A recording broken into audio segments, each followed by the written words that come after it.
Renewable Heat Incentive scandal. MLA, who set up the scheme in her role as Department of Enterprise, Trade and Investment Minister. The Renewable Heat Incentive scandal, also referred to as the Cash for Ash scandal, is a political scandal in Northern Ireland that centres on a failed renewable energy incentive scheme that is set to cost the public purse almost £500 million.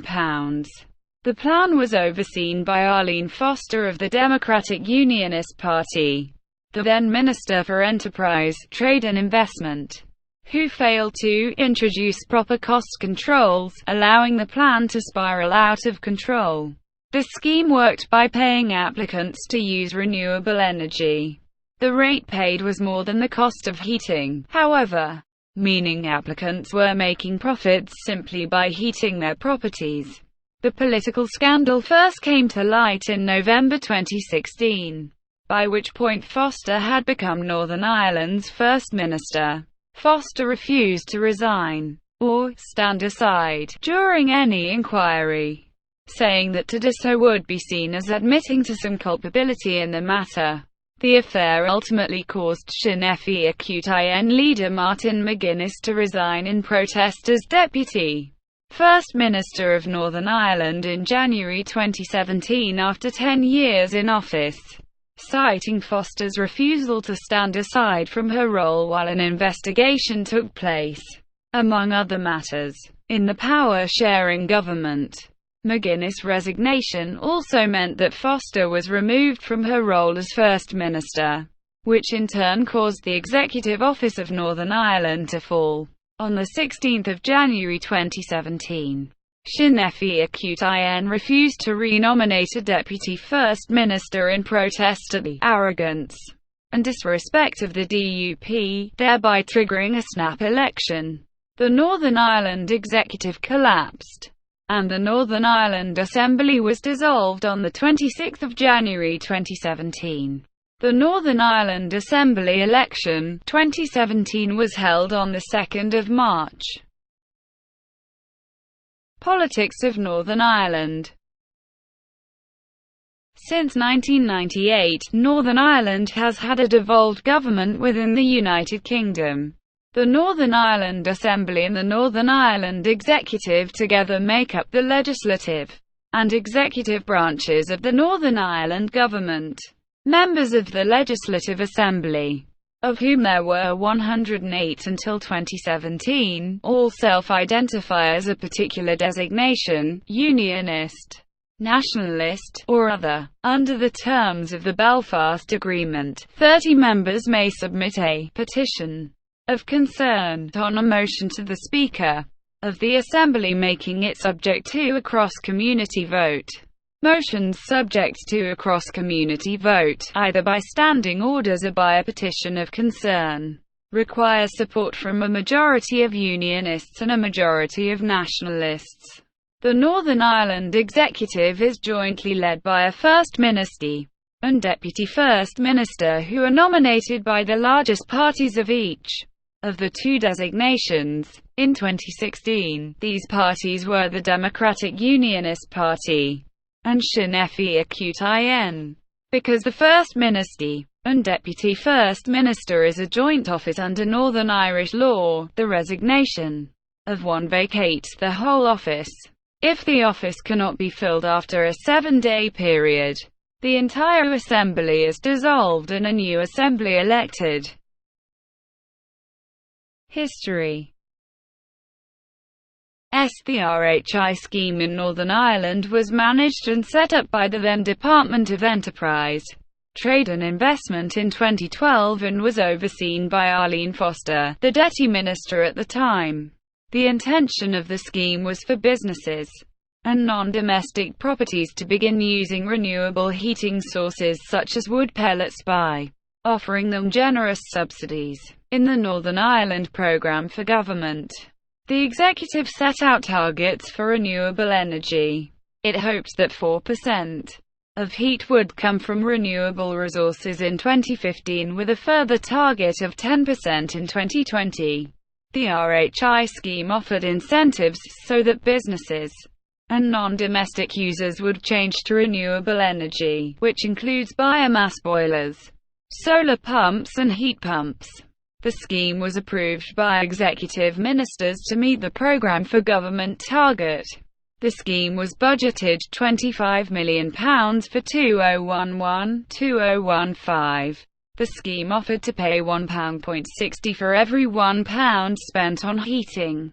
With this, and with the lack of cost controls, the scheme effectively paid people to heat properties, so long as they used renewable energy in the process. The lack of cost controls enabled applicants to use as much energy as they wished.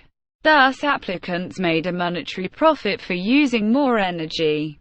In the period 2014-2015, there was an underspend of £15 million as there was a lack of uptake. From April 2015, however, applications increased significantly after officials announced changes to the scheme. 984 applications were received from September 2015 to November 2015, which was before the changes announced were due to take place. The scheme was eventually closed in February 2016 by Jonathan Bell, successor to Foster as Minister of DETI. He said that it was closed in view of the significant financial risk to the Northern Ireland Block Grant for the next 20 years. Fraud. Concerns of fraud were raised initially in 2013 and again in 2014, when a whistleblower contacted Foster to raise concerns about the scheme. The whistleblower stated that the scheme was flawed and the concerns of civil servants were ignored after she reported abuse of the scheme, as property owners were taking advantage of the scheme by heating properties that were previously unheated. It is claimed that the team, which comprised 10 officials, investigated the whistleblower's claims and did not believe the informant and did not report back to Foster. Another whistleblower wrote a letter in January 2016 to tell Foster, who had by then become First Minister, about an empty farm shed that was being heated for the subsidy. The scheme did not take into account that properties that were not previously heated could now be heated for a profit. The over-generous offer led to the Northern Ireland Executive committing £490 million to the scheme over 20 years. Treasury contacted the executive in light of the huge bill, and said that the executive would have to find the funds for it. The £490 million spend would be spread over 20 years, as the participants of the scheme signed contracts with DETI and their payments were to last for 20 years. When news first broke of the botched scheme, it was originally thought that the total cost to the budget would be £400 million. But this was later revised up to £490 million. Northern Ireland receives a block payment each year from Home Treasury, and the block payment will need to be adjusted as a result of the money committed to the scheme. Arlene Foster left DETI and became Minister for Finance, leaving Jonathan Bell to succeed her as DETI Minister. After news of the affair broke, Bell gave an exclusive interview to the BBC Radio Ulster programme The Nolan Show, where he said that DUP special advisers and Foster intervened to prevent the closure of the scheme. He also claimed that Foster tried to cleanse the records by hiding her involvement in delaying the scheme's closure. In the period that he says he tried to close the scheme and the scheme's actual closure, there was a spike in applications which caused more money to be allocated to the scheme. After the interview, Bell was suspended from the DUP investigation. A total of 1946 applications had been received by DETI for the scheme. 98% of applicants received by DETI were approved. After civil servants started to discuss closing the scheme, an additional 948 applications were made between September and November 2015. This enabled the applications to be judged before any changes to the scheme took place. Stormont's Public Accounts Committee opened an investigation into the scheme. Because the scheme ran over its budget and, because of the spike in applications, an independent audit inspected 300 sites which benefited from the scheme, and the audit revealed that there were issues at half of those. The audit also indicated that there were serious fraud issues at 14 of the sites, and payments to those sites were subsequently suspended. The Northern Ireland Assembly was recalled on 19 December 2016 to discuss the issue at the request of Foster and Martin McGuinness, the Deputy First Minister. Public dispute between Foster and Bell. MLA, who gave an interview claiming DUP members tried to postpone closure of the scheme. Jonathan Bell became Deputy Minister after Foster moved roles. As details of the scheme were released to the public, Foster came under pressure. Because she was the minister who conceived the scheme, she apologized for the lack of cost controls on the scheme, but accused Bell of prolonging the scheme's closure. Bell responded by giving an interview on The Nolan Show, which was broadcast on BBC One Northern Ireland. He accused the DUP's special advisers of trying to pressure him to keep the scheme open. He claimed that they were not allowing him to close the scheme at its peak, and named Timothy Johnston, special advisor to then First Minister Peter Robinson, and Andrew Crawford, an aide to Foster. Bell accused Foster publicly of trying to cleanse records, to remove evidence of her interference. He also called for a public inquiry into the matter. The scheme attracted almost 1,000 applications in the last 3 months of the scheme, which is when the minister claimed he tried to close the scheme.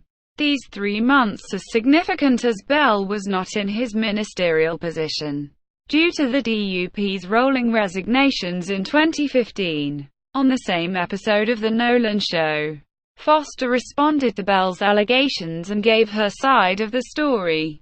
Foster was not aware of Bell's allegations as his interview was to be broadcast that night. Nolan shared some of his allegations with her in the interview. She accused Bell of using his physical bulk to confront her over the scheme, and referred to him as being very aggressive. The DUP party officers formally suspended Bell from the party after his interview for talking to the media without prior party permission. Political reaction. There were calls on Foster to quit, and mounting pressure on her to disappear from Stormont's opposition parties after it was claimed that Dr. Andrew Crawford, her special advisor, had not received correspondence relating to concerns over the RHI scheme. There were public protests in Belfast and in Derry calling for Foster to resign as First Minister. Recall of Northern Ireland Assembly. On 19 December 2016, the Northern Ireland Assembly was recalled from recess in order for Foster to give a statement to the Chamber regarding the scandal. The opposition parties submitted a motion to exclude Foster from office for 6 months. There was disagreement in the Chamber as it turned out that Foster did not have Martin McGuinness' approval for the statement to be read. In Northern Ireland, the First Minister and Deputy First Minister are joint roles.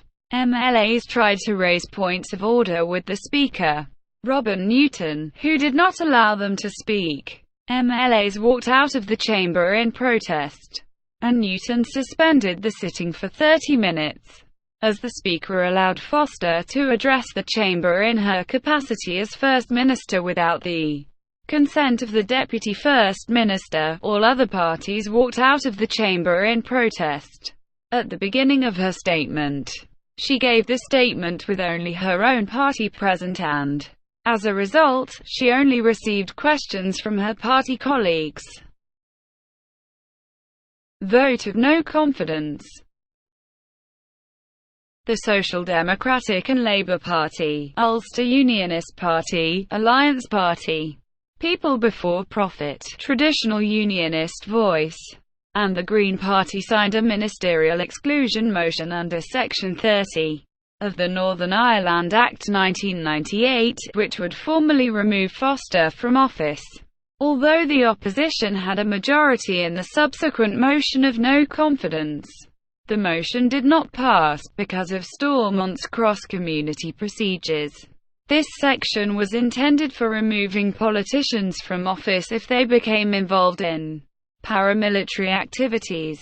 Colm Eastwood, SDLP leader, said that Foster should follow the precedent set by her predecessor and resign to restore confidence in the office of First Minister while these questions hang over her.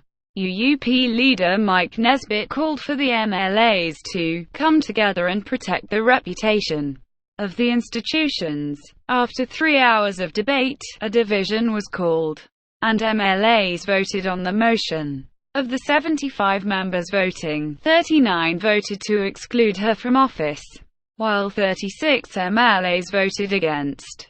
Although a 52% majority had thus supported the vote of no confidence under Stormont rules, the vote was a cross-community vote that required the majority of nationalist MLAs and unionist MLAs to support it. 100% of nationalist MLAs, but only 29% of unionist MLAs, voted to exclude Foster, meaning that Foster survived the vote of no confidence.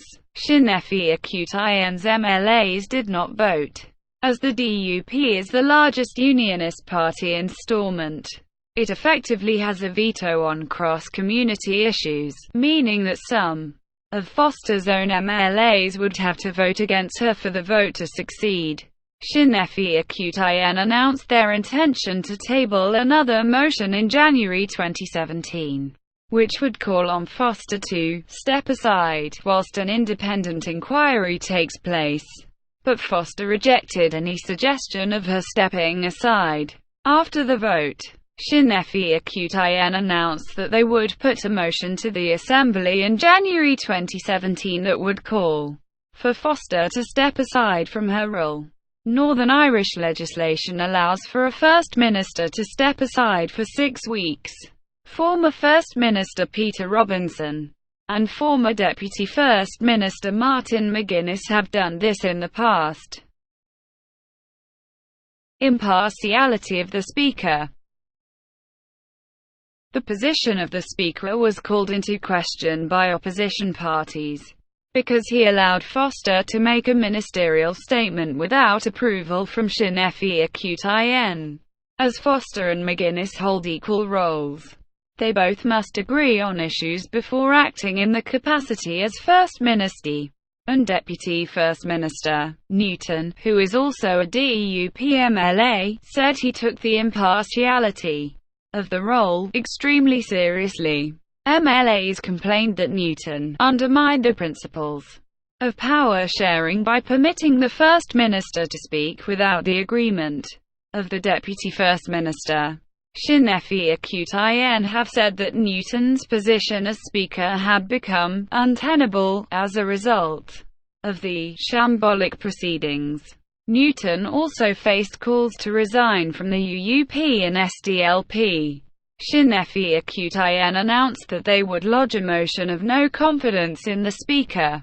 Declan Kearney, the party's national chairperson, called for Newton to resign with immediate effect. On 16 January 2017, the DUP launched a petition of concern in the Assembly to protect the Speaker from Sinn Féin's motion of no confidence. 30 MLAs are required to sign a petition of concern and, when a petition of concern is deployed, any votes taken are subject to a cross-community vote. As the DUP hold the majority of unionist seats, they effectively blocked the motion from passing. In protest at the DUP's use of the petition of concern, Sinn Féin retracted their motion of no confidence as it would not be able to pass. Sinn Féin called the use of the petition of concern as insulting. Sinn Féin MLA Conor Murphy said that the DUP invokes the petition of concern to protect the Speaker, and said that the DUP are corrupting the institutions in their own interests and against the wishes of the general public. Resignation of Martin McGuinness.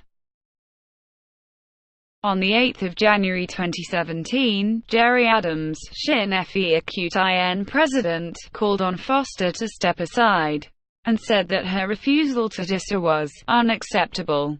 He hinted that Martin McGuinness could resign over the scandal. Under Stormont rules, a resignation of either the First Minister or Deputy First Minister automatically means that the whole office ceases to exist. The following day, McGuinness announced his resignation as Deputy First Minister of Northern Ireland. This also means that Arlene Foster is no longer in her position as First Minister.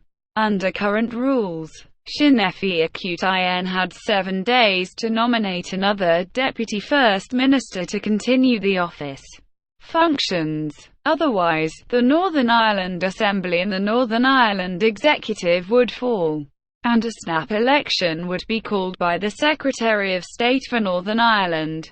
McGuinness said that Foster had a clear conflict of interest, and it was the right time to call a halt to the DUP's arrogance. He further accused the DUP of refusing to accept demands for robust action and responsibility, because Sinn Féin did not nominate a replacement for McGuinness.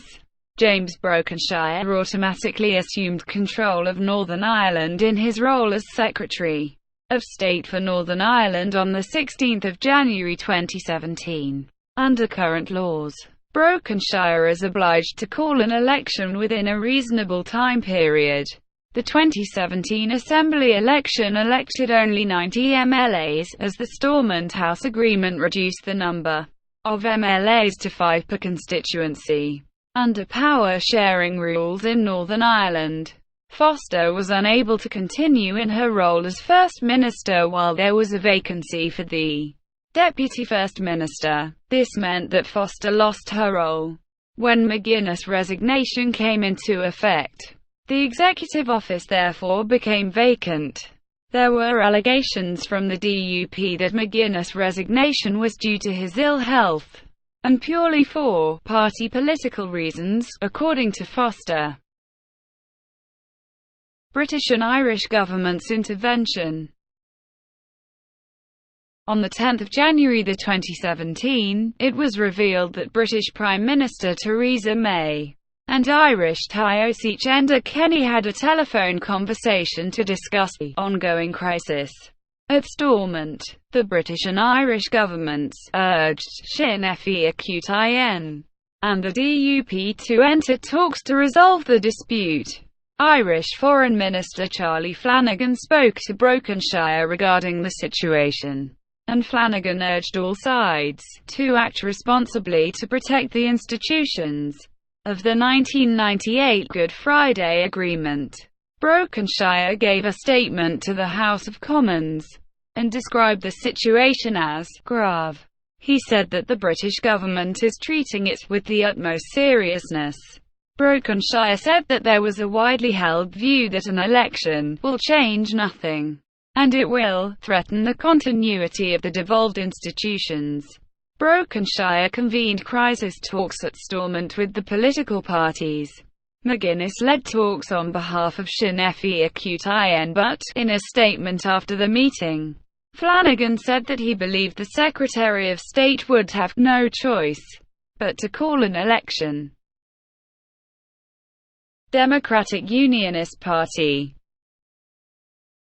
Shortly after McGuinness resigned, Foster called his actions non-principled and purely political. In his resignation, McGuinness said that there would be no return to the status quo. Foster said that she was disappointed that Martin McGuinness has chosen to take the position he has today. She said that, due to his actions, we will have no government. and no way to resolve the RHI problems. She said that what annoys Sinn Féin the most was that the DUP will always stand up for unionism and stand up for what is best in Northern Ireland.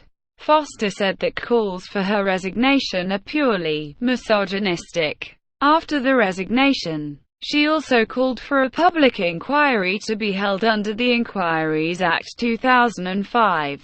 She said that if the election did happen, it would be a brutal election, and said that Northern Ireland would be in for a period of direct rule.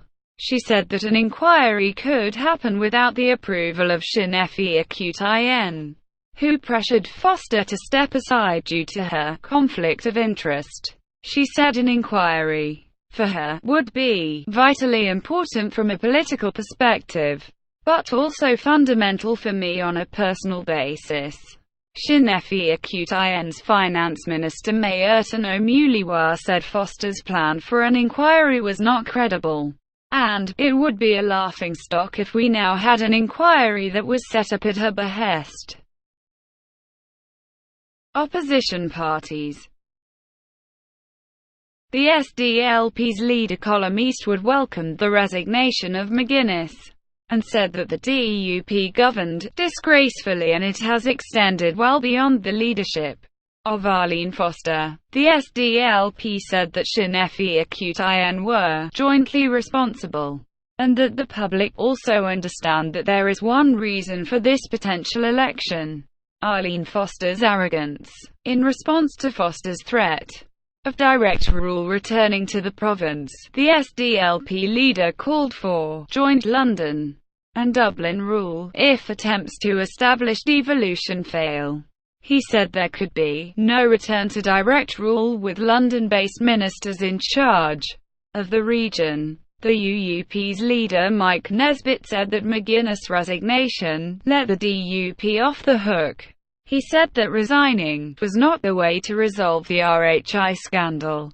Nesbitt said that there was an onus on Claire Sugden, the independent Justice Minister, to call a public inquiry, and it is farcical to move straight to an election without having the facts of the RHI debacle exposed. Alliance's Naomi Long said that DUP arrogance recklessly endangered the political institutions. She also said that Foster's inability to swallow pride and her belligerent attitude placed the DUP on a collision course with Sinn Féin. She called on Foster to step aside so that Sinn Féin can re-nominate a deputy first minister before the 7-day period runs out. She said that the public have a right to expect better. Possible impact on Brexit. During the weekly Prime Minister's questions in the House of Commons, Angus Robertson of the Scottish National Party questioned whether the Brexit process would be delayed by the political crisis in Northern Ireland. According to the timetable for Brexit, Article 50 would be triggered by the end of March. Robertson asked May whether she would delay Brexit so that the Northern Irish government could be consulted, as she pledged to consult with devolved administrations. May responded to the SNP's question by stating, "We can find a resolution to the political situation in Northern Ireland and that it is still the case that ministers are in place, and that obviously there are executives in place, and we are able to take the views of the Northern Ireland." Líofa bursary controversy. On 23 December 2016, the DUP Minister for Communities Paul Givan removed £50,000 of funding from the Líofa Gaeltacht bursary scheme. The money funded annual trips for 100 young people in Northern Ireland to the Donegal Gaeltacht, where they could attend Irish language classes. McGuinness said the DUP's decision to remove funding from the Líofa budget was another factor for his resignation. Gerry Adams called Givan an ignoramus and called the decision ignorant. Givan came under pressure to reinstate the funding. and he said that the original decision to cut the funding was not political. His decision spurred protests outside the headquarters of the Department for Communities in Belfast. As the protests were happening, Given tweeted that he reinstated the funding after he found the necessary funding. Furthermore, he said he was not prepared to allow Sinn Féin to use that £50,000 as a political weapon against the DUP in the upcoming election as tool to rally their troops. And so I've taken that away from them. Given's decision was welcomed by Irish-language groups, but they insisted on an Irish Language Act to be a feature of any crisis talks. Collapse of Stormont. Stormont, the seat of the Northern Ireland Assembly, on 16 January 2017, a plenary session of the Northern Ireland Assembly was held to re-nominate a Deputy First Minister. Sinn Féin's Health Minister Michelle O'Neill said before the Assembly session that, "We are not interested in trying to get into negotiations now. What we need is fundamental change. We believe the public need to have their say." The Speaker called on the DUP and Sinn Féin to nominate a First Minister and Deputy First Minister. Lord Morrow nominated Foster again for First Minister, a nomination which she accepted. Sinn Féin's nominating officer for the order of business was O'Neill, who refused to nominate a Deputy First Minister, as the vacancies for the office were not filled after 7 days. The Northern Ireland Executive collapsed at 5 p.m. on 16 January 2017. Responsibility and power for Northern Ireland transferred to James Brokenshire in his capacity as Secretary of State for Northern Ireland on 16 January 2017. Brokenshire made an announcement after the 7-day deadline passed, and officially called a snap election for 2 March 2017. The Northern Ireland Assembly was dissolved on 26 January 2017. Reaction. After Brokenshire's announcement, British Prime Minister Theresa May and Irish Taoiseach Enda Kenny discussed the situation by telephone. The Prime Minister and the Taoiseach repeated their desire to see the institutions established under the Good Friday Agreement operating effectively, and also expressed hope that the election campaign would be respectful. The US government called on all political parties to find a way forward to the resumption of stable devolved governance. After the election was called, Foster said the electorate did not want or need an election.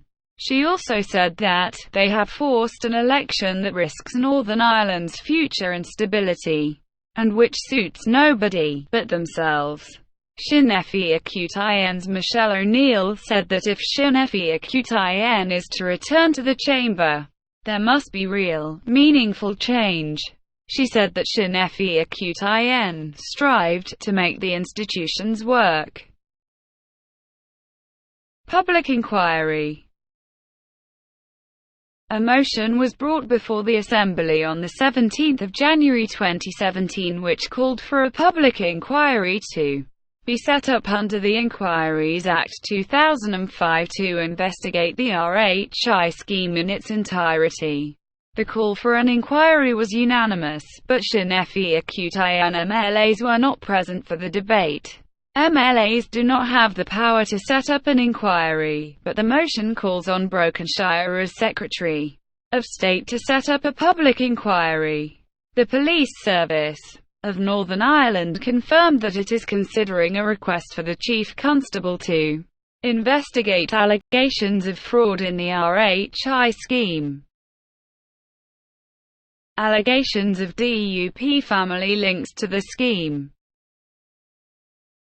Jonathan Bell, the previous Deputy Minister, revealed in the Assembly on 16 January 2017 under Assembly privilege that Timothy Johnston and John Robinson, two DUP special advisers, had extensive interests in the poultry industry, which is why he could not reduce the RHI tariff.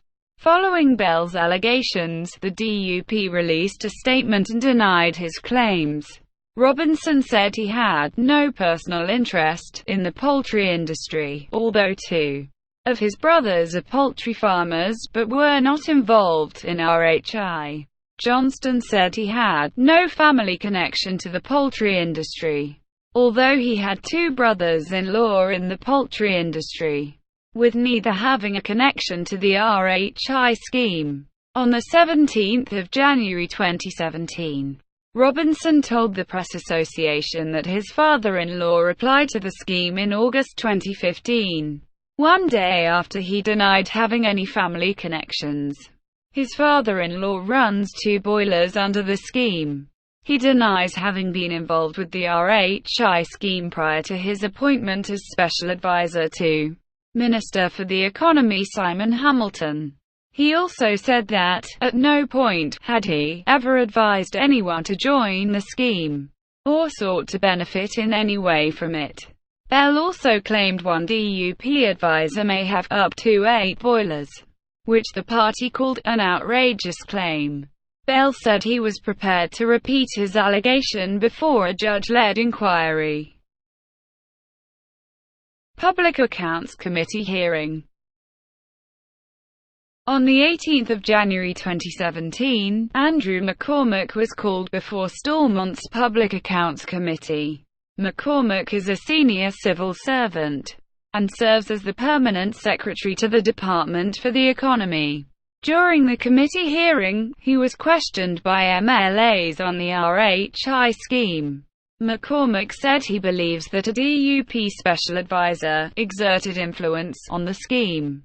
He named the DUP special advisor in question as Andrew Crawford, who was also accused by former Minister Bell as pressuring him to keep the scheme open. At the inception of the RHI scheme, Crawford served as a special advisor to Foster when she was Deputy Minister. After Foster left Deputy and joined the Department of Finance, he continued to serve as her advisor. It was also revealed that Crawford's brother, who is a poultry farmer, benefits from the RHI scheme. In a statement, Andrew Crawford denied exerting pressure to keep the scheme open. McCormack also revealed that DFE contacted the RHI applicants to ask them to consent to their identities being released to the public. 90% of 1,400 people objected to this request. The list of applicants for the RHI scheme was later released by DFE, albeit individuals and not companies were withheld from the public domain. 2017 Assembly snap election. The Northern Ireland Assembly election was held on 2 March 2017 across Northern Ireland in response to the fall of the executive office. The election was the first election to feature a reduction in seats from 108 to 90 MLAs. The DUP and the UUP both suffered electoral losses as the DUP returned with 28 MLAs, and the UUP with 10 MLAs, down from 38 and 16 respectively. Sinn Féin returned 27 MLAs. And the SDLP returned 12 MLAs. Alliance maintained their 8 MLAs. The 2017 election witnessed a 9.8% increase in turnout throughout Northern Ireland as it stood at 64.78%. Thank you for watching. Please like and subscribe below.